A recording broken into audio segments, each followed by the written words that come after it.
Essa série de mensagens, nós gostaríamos de dar uma palavra de esclarecimento e queríamos então iniciar lendo duas passagens.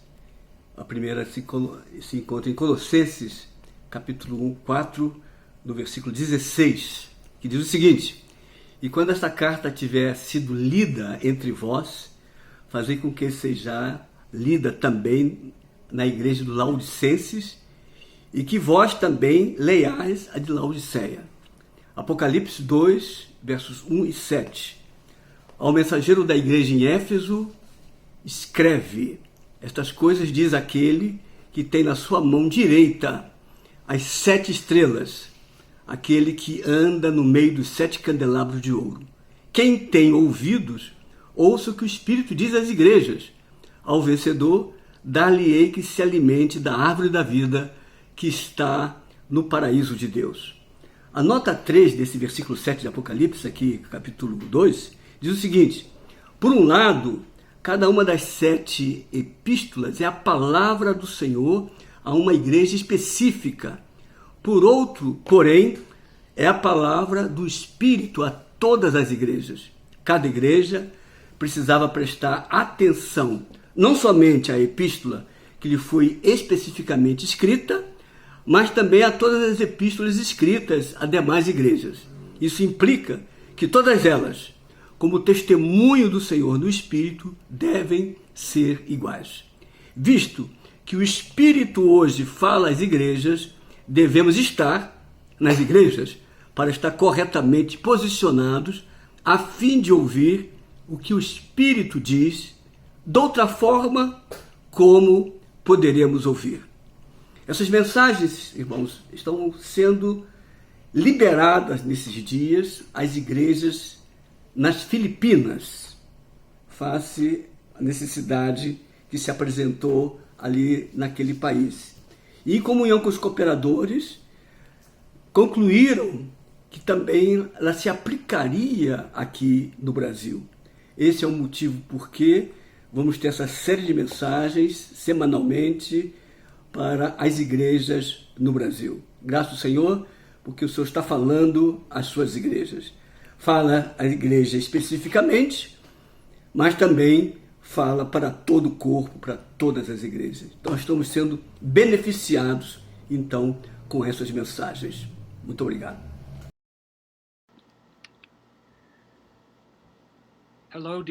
Olá, queridos santos nas Filipinas.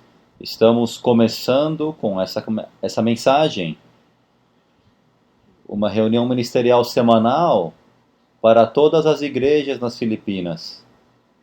Estamos tão felizes que o Senhor nos deu uma maneira que durante essa pandemia ainda possamos ter uma maneira de ter comunhão. Eu fui para Filipinas logo antes do início da pandemia. Foi a última viagem que eu fiz.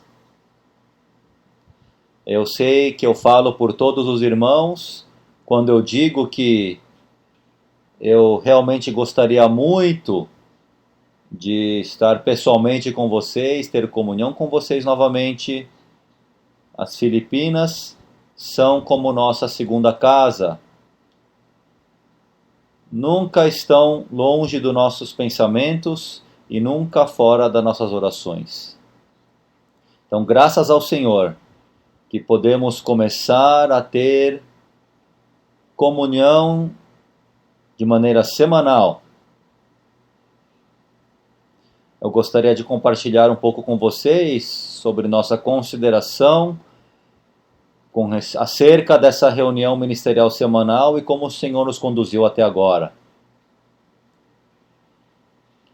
Não estaremos usando esboços, porque é um pouco difícil nesse tipo de ambiente, mas estaremos seguindo um encargo, uma linha de comunhão que cremos ser algo que o Senhor nos deu por meio da nossa oração e comunhão. o tema geral ou a linha que estaremos seguindo é um tanto simples, aparentemente. É simplesmente vida. Gostaríamos de ter comunhão acerca de vida. E vida, claro, certamente é um tópico familiar para nós, é algo do qual nós falamos, mas cremos que o Senhor nos conduziu nesse tempo para enfatizar esse assunto de vida, crescimento de vida e da unidade para a edificação. Sabe, vida é um assunto na Bíblia que não importa o quanto falemos sobre ele, nunca podemos enfatizar demasiadamente. Porque não é apenas um item importante na Bíblia. Não. Vida é o assunto central na Bíblia. Há muitas outras coisas que você pode enfatizar demasiadamente. Certamente dons podem ser enfatizados demasiadamente, conhecimento, obra, até mesmo serviço, muitas coisas, mas vida nunca pode ser enfatizada demasiadamente. E quando falamos sobre vida, claro que queremos dizer da vida falada na Bíblia, que é a vida divina, eterna e incriada. E o que é essa vida? Vida, na verdade, é muito misteriosa. Aparentemente sabemos o que ela é, mas quando tentamos defini-la, não é fácil. Não é fácil até mesmo definir a vida humana. Falar exatamente o que ela é. Não é um assunto tão simples, não é? E muito mais a vida divina, defini-la não é fácil. Porque é misteriosa. Na verdade, vida é o próprio Deus triuno, que é o grande mistério do universo. Você pode dizer que vida é o conteúdo de Deus, e você pode dizer que vida é o fluir que sai de Deus. Quando Deus dispensa a si mesmo, ele é vida. E especificamente, ele é vida para o homem. Então, o que é vida? Vida é o Deus triuno. O Pai é a origem, a fonte, o originador da vida. O Filho é a corporificação e a expressão da vida. E o Espírito da vida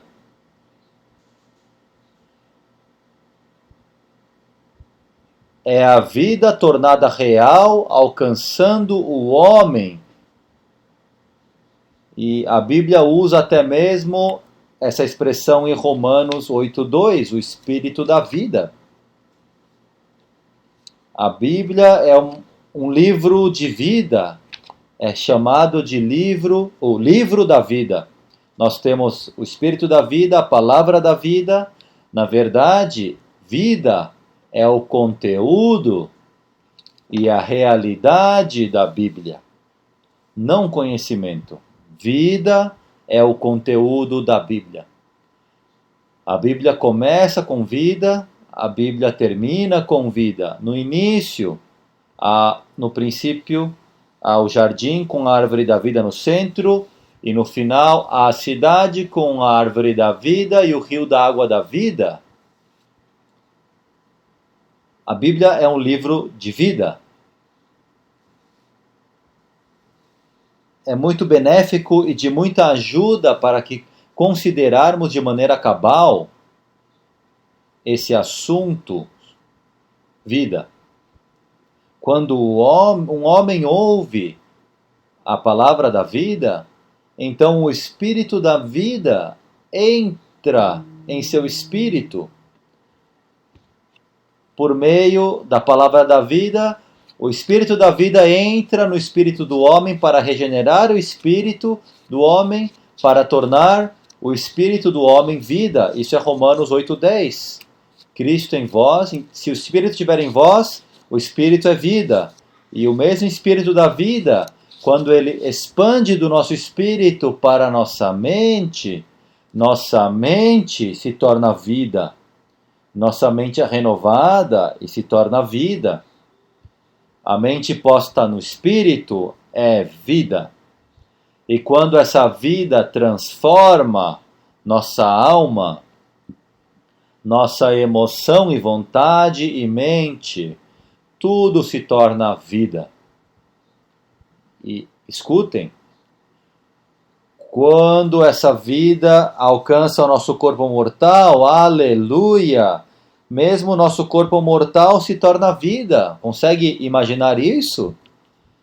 É isso que Deus pretende, tem a intenção para nós, o que Ele quis para Adão e o que Ele quer para nós. Deus quer um homem vida, um homem de vida. Homem que tem essa vida divina saturando todas as três partes do seu ser tripartido. Essa era a intenção de Deus no início, colocando o homem diante da árvore da vida. Bem, quando nos tornamos homens de vida, com a vida divina saturando-nos, nos tornamos componentes, nos tornamos membros da realidade do corpo de Cristo. Nos tornamos membros plenos do corpo de Cristo, porque todo o nosso ser foi enchido com vida, e o corpo de Cristo é totalmente um assunto de vida. Não somente isso, o corpo de Cristo, em sua forma consumada, será a Nova Jerusalém, é uma cidade de vida. É a meta de Deus. A meta de Deus, se sua meta é eterna, seu alvo eterno é ter esse edifício, essa cidade de vida. Bom, sabemos que no lugar de tomar a árvore da vida, o homem tomou da árvore do conhecimento e não se tornou um homem de vida. Ele tornou-se um homem de conhecimento. Parece bom, mas na verdade é terrível. Porque ingerindo a árvore do conhecimento, houveram duas consequências sérias. A primeira delas é a morte. Deus disse ao Adão e Eva que no dia em que comessem daquela árvore, certamente morrereis. Então a morte entrou. E o segundo resultado da queda é o que vemos na Terra hoje, divisão. Divisão entre as pessoas na Terra e, de maneira muito triste, até mesmo divisão entre o povo de Deus. Bem, irmãos e irmãs, a restauração do Senhor é uma restauração de vida. É aí que estamos hoje. Precisamos ser restaurados, de volta para a vida. O assunto de vida deve ser o assunto central na vida da igreja, e temos de dizer que qualquer problema que exista entre nós, qualquer tipo de dissensão entre nós, qualquer tipo de discórdia, qualquer tipo de divisão, todos esses problemas têm a mesma fonte, a mesma origem. A origem dessas coisas negativas é que alguns de nós, ou muitos de nós, se separaram da vida. Uma vez que nós separamos da vida, a morte entra, divisão entra, discórdia entra, dissensão entra. Esse é nosso encargo para entrarmos nesse assunto de vida com vocês, nesses dias. Cremos que o Senhor que está nos preparando para a consumação da era, cremos que o Senhor está operando para consumar sua economia eterna. Precisamos intensamente nos focar no assunto da vida, porque vida é o caminho na qual a economia de Deus será cumprida. A vida é o caminho. O centro do Jardim do Éden, o item central foi a árvore da vida. O centro da Nova Jerusalém será também essa árvore da vida e o rio da vida. E com respeito à vida da igreja hoje, o centro da nossa vida da igreja tem de ser vida, a árvore da vida, o rio da vida, a palavra da vida, o ministério da vida. Vida, vida, vida, vida. Deve ser nosso foco. Vamos ser resgatados, trazidos de volta para a vida. E vida é tão desfrutável. Sabe, aquele jardim com a árvore da vida foi chamado de Éden. Éden significa prazer. E quando estamos desfrutando a vida divina, é um desfrute, é um prazer, é uma experiência prazerosa. Você ficará feliz. Ninguém que está morto está feliz e ninguém que está em dividido está feliz. Se todos voltarmos à vida como o centro, asseguro a vocês que estaremos muito, muito felizes. Nessa primeira reunião, gostaria de compartilhar o relacionamento entre o edifício de Deus, guardar a unidade, manter a unidade e crescer em vida. Deixa eu repetir. O edifício de Deus, guardar a unidade e crescer em vida. Na verdade, esses três assuntos estão tão interrelacionados, você não pode separá-los. A edificação é o alvo de Deus, é a meta de Deus. E falaremos sobre o que queremos dizer com edificação. E a edificação é a meta de Deus. E a única maneira dessa meta ser alcançada é guardando, mantendo a unidade. E a única maneira de manter a unidade é crescer em vida. Espero que possamos ver essa conexão conforme consideramos esse assunto juntos, e que o Senhor nos impressione profundamente, que se nós nos focarmos em vida, teremos a unidade. Se tivermos a unidade, teremos a edificação. Se tivermos a edificação, o Senhor terá uma maneira de consumar a era em nossa vida, enquanto estamos vivos. Que assim seja, que assim seja. Primeiro precisamos considerar o que queremos dizer com essa palavra edificação. Edifício, edificação, em um sentido físico,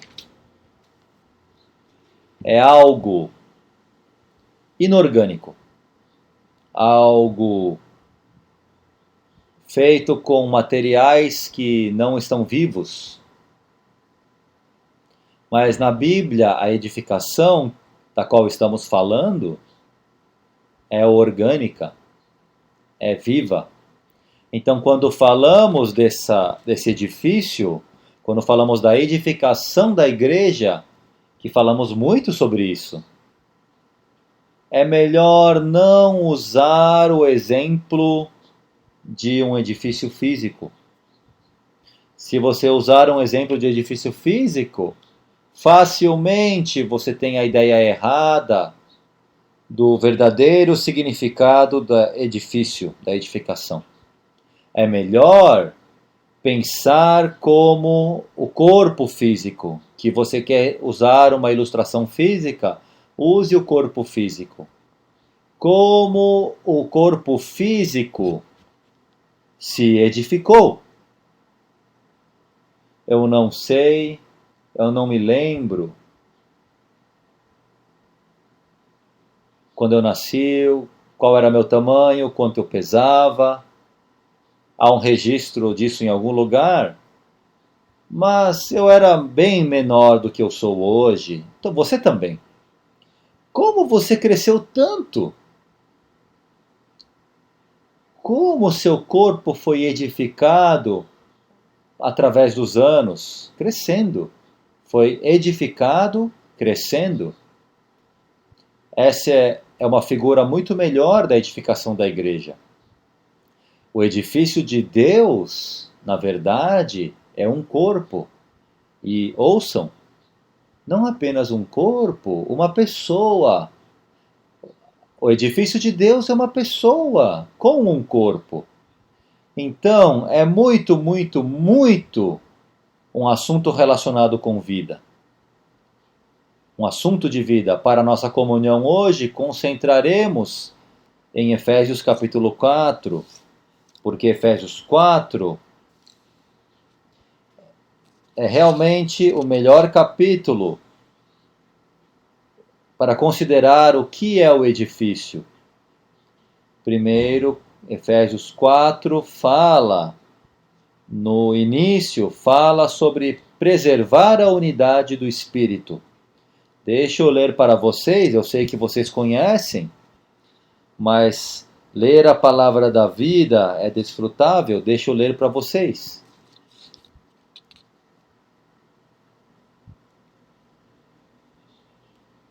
Portanto, rogo-vos, eu, o prisioneiro no Senhor, que andeis de modo digno do chamamento com que fostes chamados, com toda a humildade e mansidão, com longanimidade, suportando-vos uns aos outros em amor, sendo diligentes em preservar a unidade do Espírito no vínculo da paz. Então, esse capítulo começa falando sobre preservar a unidade. Então prossegue para falar sobre, acerca da edificação do corpo de Cristo. Os dons foram dados pelo Cristo ascendido. Eu vou pular para o versículo 12, para o aperfeiçoamento dos santos, para a obra do ministério, para a edificação do corpo de Cristo.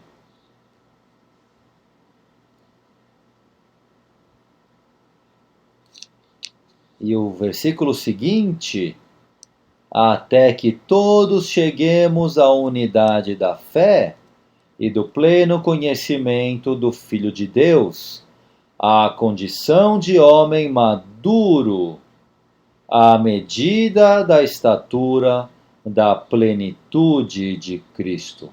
Então, Efésios 4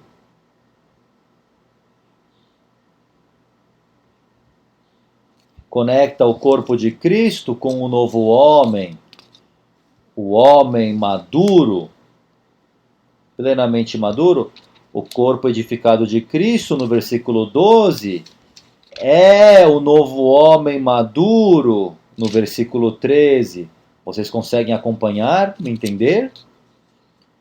No início do capítulo 4 de Efésios, há a unidade que nós já temos, mas precisamos preservar.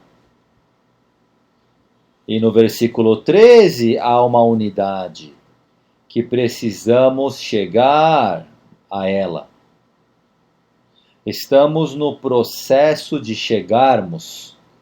E como partimos da unidade do Espírito até a unidade desse homem maduro que tem a medida da estatura da plenitude de Cristo, crescendo. Nós chegamos a essa unidade pelo crescimento de vida. Esse é o pensamento básico nesses versículos.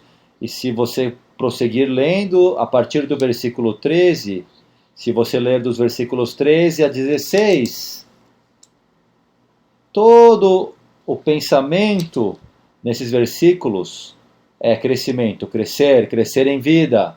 É isso que nos levará à unidade perfeita, aperfeiçoada. Em Efésios 4, você tem dois níveis de unidade. Nós temos a unidade do Espírito como um nível inicial e depois a unidade desse homem plenamente maduro. Em João 17 temos o mesmo pensamento. Nós temos a unidade, então temos a unidade aperfeiçoada. E aí é nisso que precisamos chegar. Então, podemos dizer isso de maneira muito prática. A edificação da igreja equivale ao crescimento de vida. E o crescimento de vida é a edificação da igreja.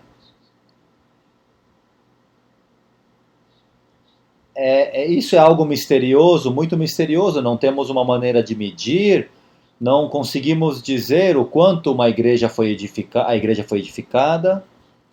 A resposta a essa pergunta é: quanto nós crescemos em vida.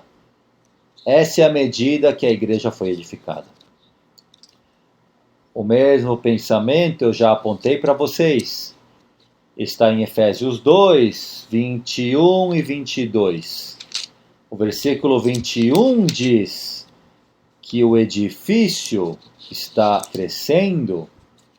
É um edifício que cresce. Isso não é tremendo? Esse é o único edifício que cresce, porque é orgânico. E então, no versículo seguinte, no versículo 22, diz que nós também estamos sendo edificados para ser a habitação de Deus no Espírito. Então, o crescimento do edifício é a edificação da habitação de Deus. São a mesma coisa. São equivalentes esses dois versículos. Então, em Efésios 4, como eu mencionei, o mesmo pensamento está ali, especialmente começando com o versículo 13 e indo até o versículo 16. É tudo sobre crescimento. Crescimento equivale à edificação do corpo de Cristo, e a edificação do corpo de Cristo equivale ao amadurecimento do novo homem. O novo homem foi criado por Cristo na cruz, ele veio à existência, mas ele ainda está no processo de amadurecimento. E esse plenamente maduro, novo homem maduro, em Efésios 4, é a noiva, uma pessoa. A noiva em Efésios 5. E essa noiva é o guerreiro em Efésios 6. Então, uma vez que cheguemos nessa unidade de Efésios 4:13, nós alcançamos a meta da economia de Deus nessa era. E como vamos alcançar essa meta? Qual é o processo de chegar a essa meta? Agora sabemos. O processo é nosso crescimento na vida divina. Eu pauso aqui por um minuto, ou por um momento, e digo: quem mais fora da restauração do Senhor, quem mais está prestando atenção, dando atenção a esse assunto, ao assunto do edifício de Deus? Quem está ministrando a verdade acerca do edifício de Deus? Quem está dando atenção ao assunto do nosso crescimento de vida? E santos, também precisamos olhar para nós mesmos. Podemos estar na restauração ou na esfera da restauração, por muitos anos. Qual é nosso foco? Estamos dando atenção ao assunto do edifício, que significa estamos dando atenção ao crescimento de vida, e quando cuidamos de outros, nós cuidamos disso, nós cuidamos do crescimento de vida. Isso é o apacentamento. Apacentamento é cuidar do crescimento. É como criar filhos ou apacentar ovelhas. Na verdade, o que você está fazendo é cuidando do crescimento adequado. Deixa eu falar algo aqui que pode soar um pouco contraditório, mas eu vou explicá-lo.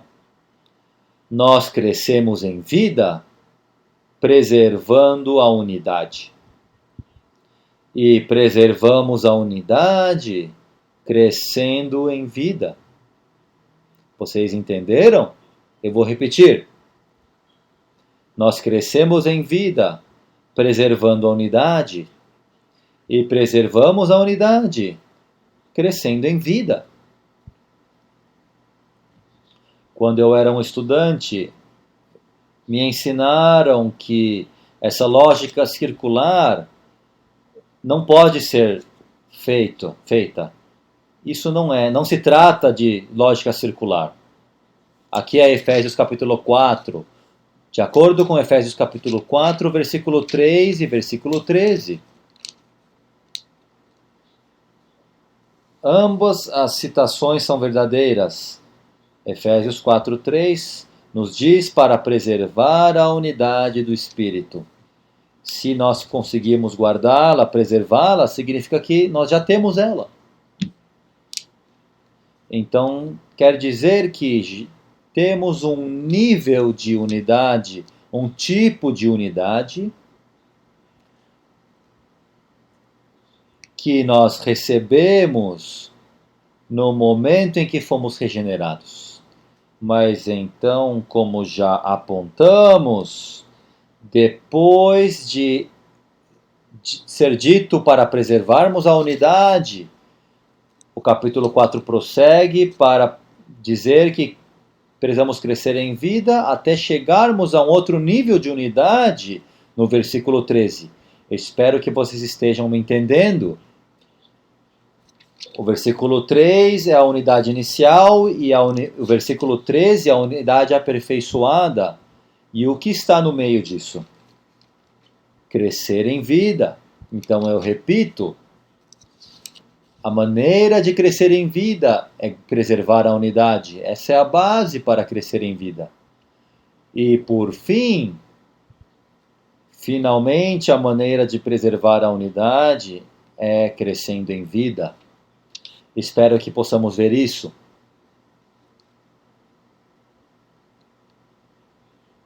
Efésios 4 diz: preservar a unidade para que possamos crescer em vida. E santos, é por isso que na restauração nós enfatizamos tanto essa questão da unidade. Nós precisamos preservar, guardar a unidade a todo custo.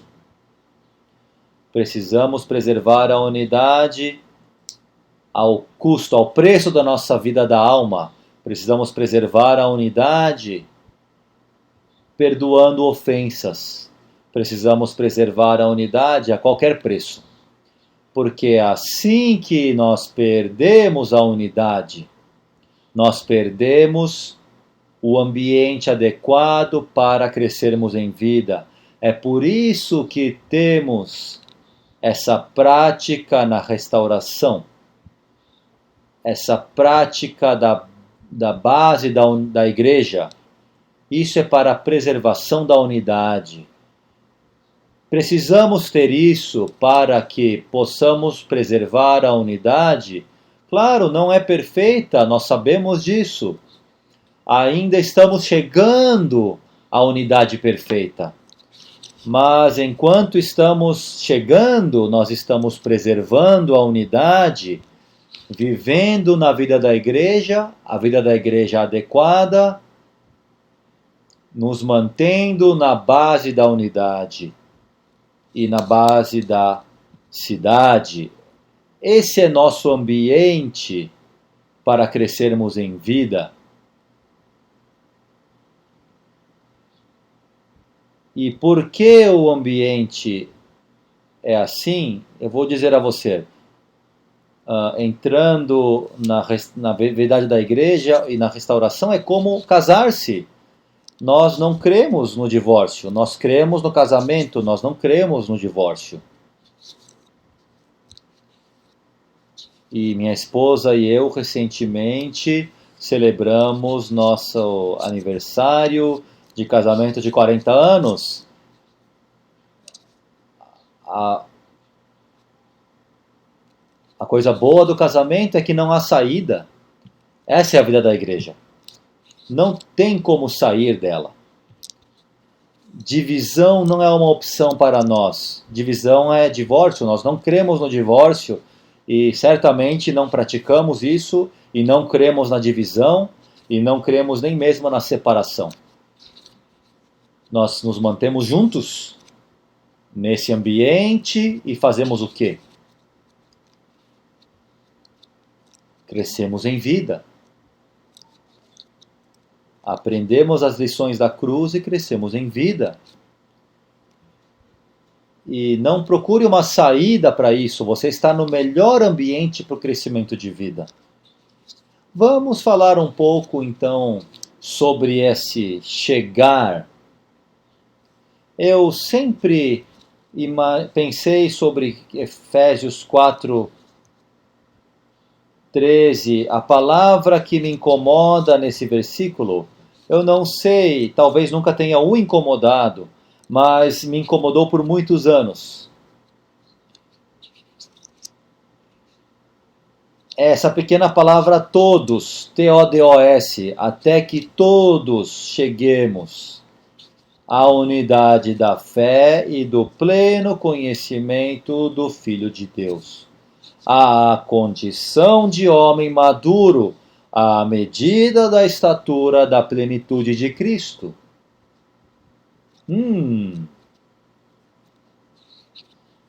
Isso foi um quebra-cabeça por muitos anos para mim. Todos vamos chegar a essa meta? Sim, nós vamos. Na verdade, é nosso destino. Todos chegaremos, mas escutem, não chegaremos ao mesmo tempo.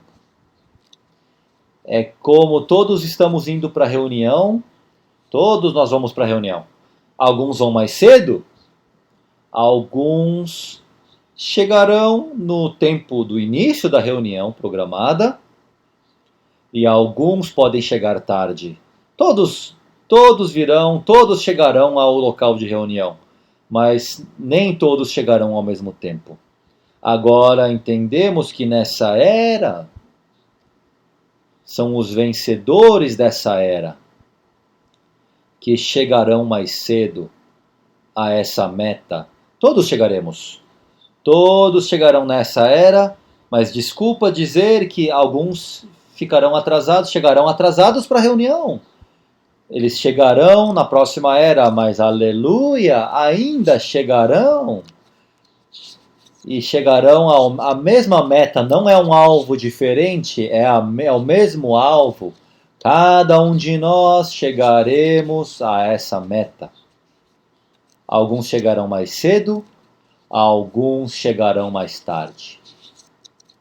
Então, queridos santos, esse assunto de preservar a unidade para que possamos crescer em vida é muito crítico.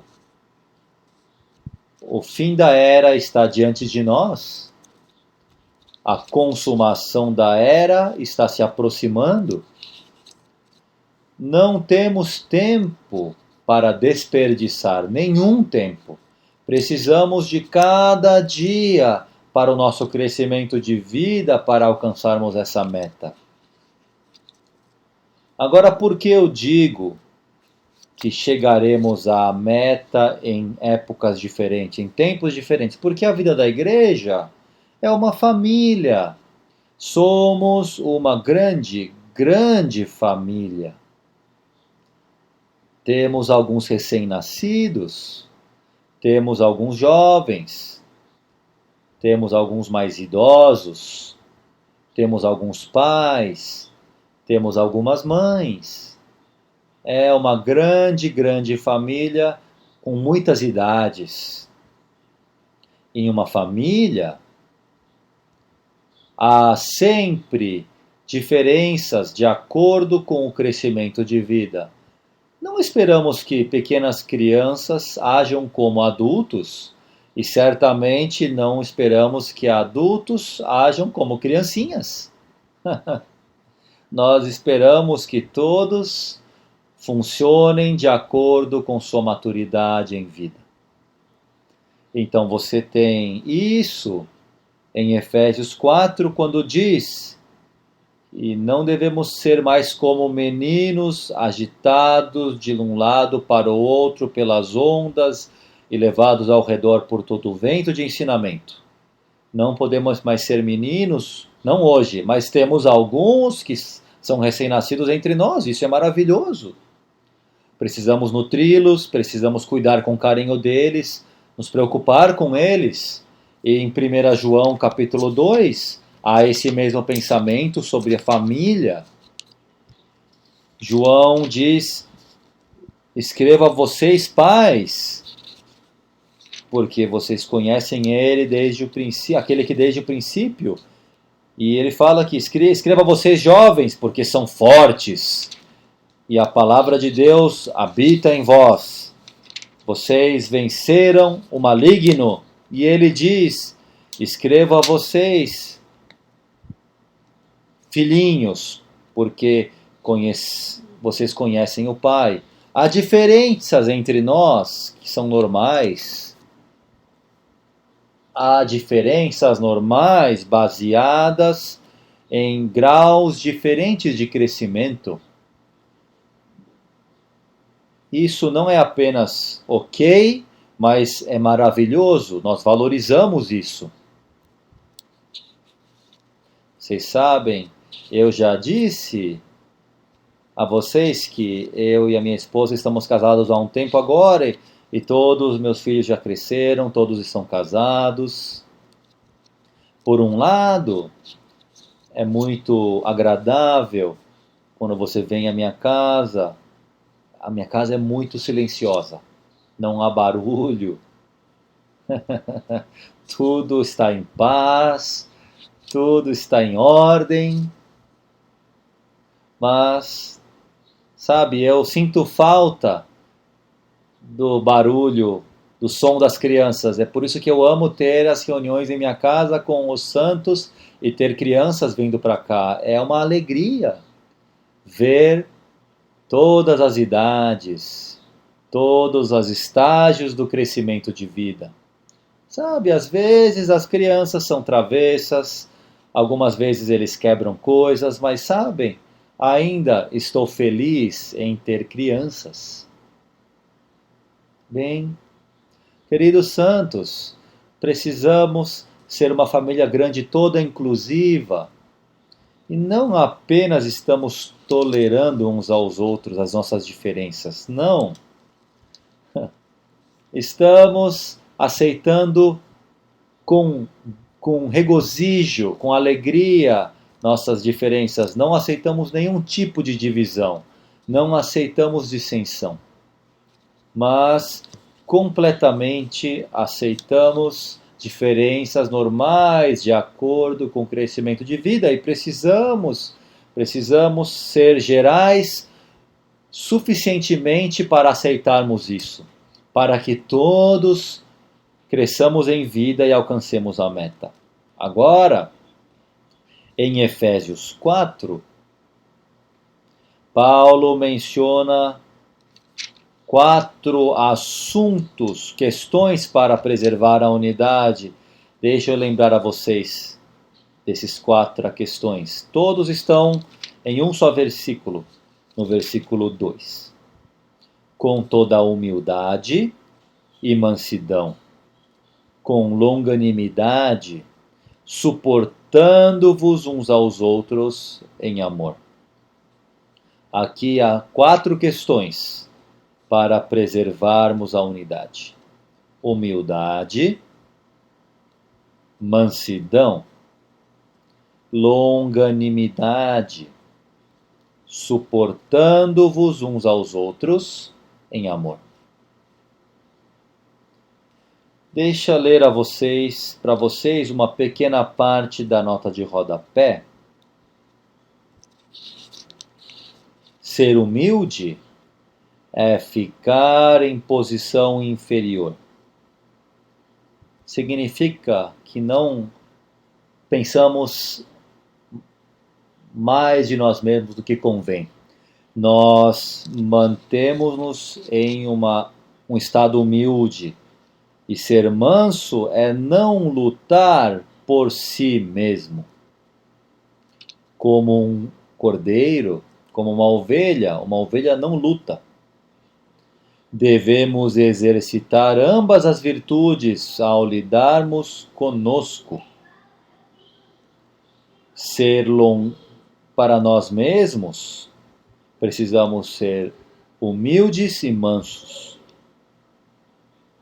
Então, ser longânime é suportar maus tratos. Sabe? Paulo é muito sábio e muito prático. Paulo não diz, na vida da igreja, ninguém nunca é maltratado por ninguém. Não. Novamente digo, temos todos os tipos de estágios e níveis de crescimento. Então precisamos dessa virtude chamada longanimidade. Devemos exercitar essa virtude ao lidar com os outros. Por essas virtudes, suportamo-nos. Não apenas os toleramos uns aos outros. Nós suportamo-nos. Isto é, não abandonamos os problemáticos, mas suportamo-los em amor. Suportamos eles em amor. Estas são as virtudes. Claro, há outras. Mas aqui em Efésios 4, essas são as virtudes que Paulo menciona. E em Filipenses 4, ele menciona sobre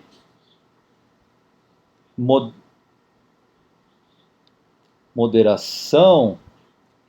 Pode ser dita que ela é outra virtude toda inclusiva.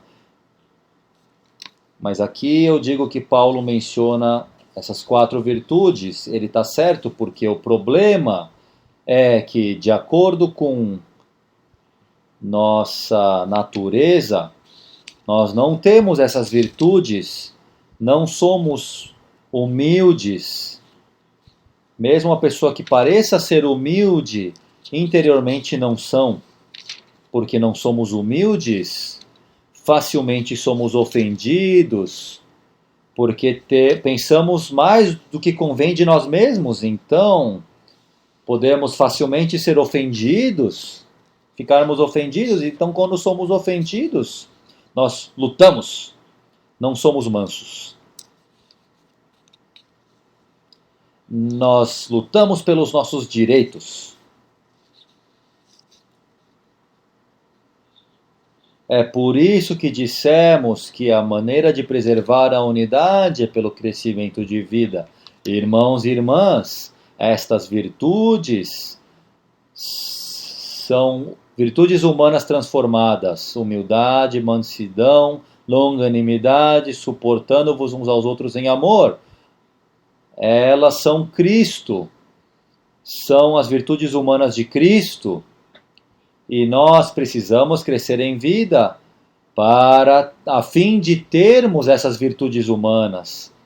E qual é o ambiente? O ambiente é essa vida da igreja maravilhosa, na restauração do Senhor, na qual todos somos partes e fomos colocados aqui com todo tipo de pessoas, incluindo alguns que naturalmente não escolheríamos estar juntos, mas debaixo da soberania de Deus, eles são aqueles no qual estamos juntos, com os quais estamos juntos. Eu não sei se você tem esse dizer. Na Filipinas nós temos esse dizer, nos Estados Unidos nós dizemos: você pode escolher seus vizinhos, mas não pode escolher sua família. Você entende esse dizer? Você pode não gostar dos seus vizinhos e pode se mudar, mas você não tem escolha com relação à sua família. São sua família. Irmãos e irmãs, somos família. Temos todos os tipos de pessoa nessa família. Temos raças diferentes. Isso é uma glória para o Senhor. Que temos raças diferentes, temos línguas diferentes, temos idades diferentes. Temos muitas diferenças exteriores, mas tem a coisa mais importante em comum. Nós temos vida. Aleluia! Temos a vida divina. Temos a mesma vida divina. É por isso que chamamos uns aos outros de irmão, irmã. Significa que somos uma família. E numa família haverá problemas de tempos em tempos. É assim que são as famílias. Mas, quanto mais crescemos, quanto mais permanecemos juntos nessa vida da igreja, mais Cristo crescerá, mais nossas virtudes serão transformadas, mais preservaremos a unidade, até que cheguemos à unidade aperfeiçoada. Então, o que devemos fazer quando estamos nesse processo? Não tentamos fazer todos serem iguais de todas as maneiras. Por favor, não entendam de maneira equivocada, errada, minhas palavras. Precisamos ser mas não precisamos ser uniformes. É por isso que nós não usamos a palavra união, nós usamos a palavra unidade.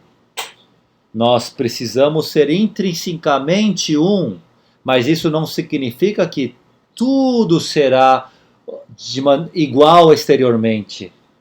Pela misericórdia do Senhor, eu visitei as igrejas em muitos e muitos países. Tem sido uma boa experiência, foi uma boa experiência porque descobri que coisas podem parecer muito diferentes exteriormente, e isso está tudo bem. Realmente está tudo bem. Contanto que tenhamos a unidade intrínseca que vem da vida e do crescimento de vida, e preservar essa unidade é um verdadeiro teste para nós, é um verdadeiro teste para unificar as pessoas. Um tipo de forçar, de uma igualdade forçada, isso não é unidade, isso é uma organização, isso é uma unidade falsa. Nós não queremos isso, não queremos uma unidade falsa, queremos a unidade verdadeira. Nós não praticamos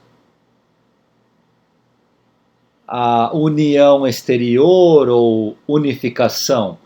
Não, nós praticamos a maneira da vida, alimentar outros com vida, apacentar outros com vida, ministrar vida a outros. Então todos nós cresceremos nesta vida. E como eu disse, seremos testados. A vida da igreja testa você. Quanto mais tempo você está nela, maior será o teste. E por fim, eu digo a vocês, a única maneira de viver na vida da igreja, no final, a única maneira é crescendo em vida. Crescer em vida, de estágio em estágio, até que alcancemos a maturidade em vida. E nunca abandone a vida da igreja. A vida da igreja é o melhor ambiente para todos nós crescermos em vida, amadurecermos em vida e preservarmos a unidade e alcançarmos a unidade, chegarmos à unidade e cumprir a economia de Deus nessa era.